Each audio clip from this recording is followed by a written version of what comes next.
Reuben studied their faces for signs of deceit. Dills appeared hurt by his lack of faith, and Willard rolled his eyes.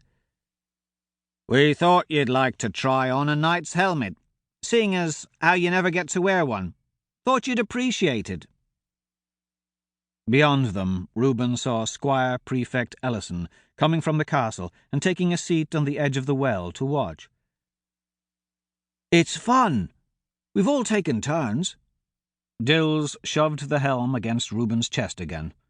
"With the pads and helm, you can't get hurt." Willard scowled.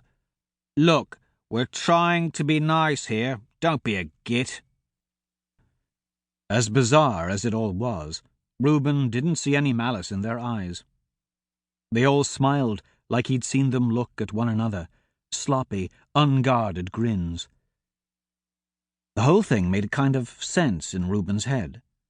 After 3 years, the novelty of bullying him had finally worn off. Being the only one their age who wasn't noble had made him a natural target. But times had changed, and everyone grew up.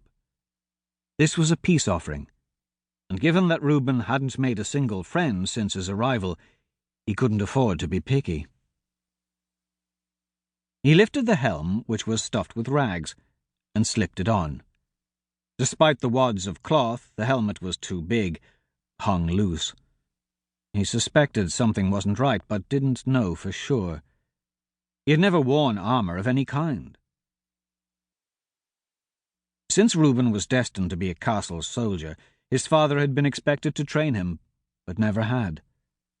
That deficiency was part of the allure of the squire's offer. The enticement outweighed his suspicions.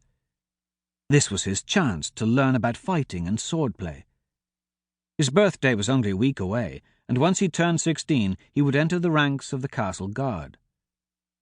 With little combat training, he'd be relegated to the worst posts. If the squires were serious, he might learn something. Anything. The trio trussed him up in the heavy layers of padding that restricted his movement. Then Horace handed him the extra wooden sword. That's when the beating began. Without warning, all 3 squires' swords struck Reuben in the head.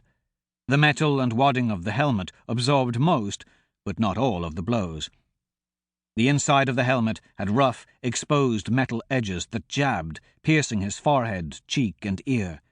He raised his sword in a feeble attempt to defend, but could see little through the narrow visor.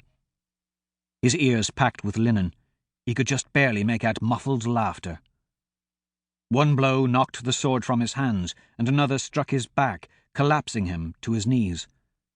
After that, the strikes came in earnest. They rained on his metal-caged head as he cowered in a ball. Finally, the blows slowed, then stopped. Reuben heard heavy breathing, panting, and more laughter. "You were right, Dills," Willard said. "The muckraker is a much better training dummy."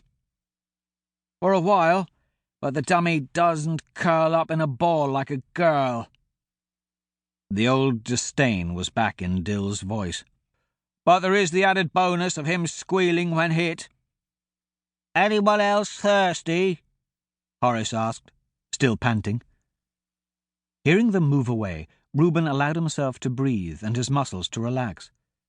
His jaw was stiff from clenching his teeth, and everything else ached from the pounding.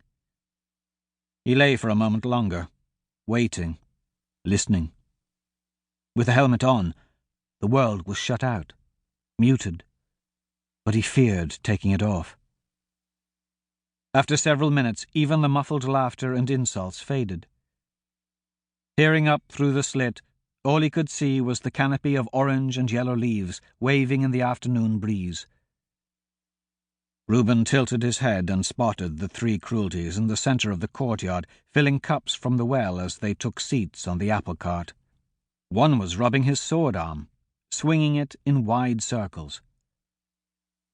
"It must be exhausting, beating me senseless." Reuben pulled the helmet off and felt the cool air kiss the sweat on his brow.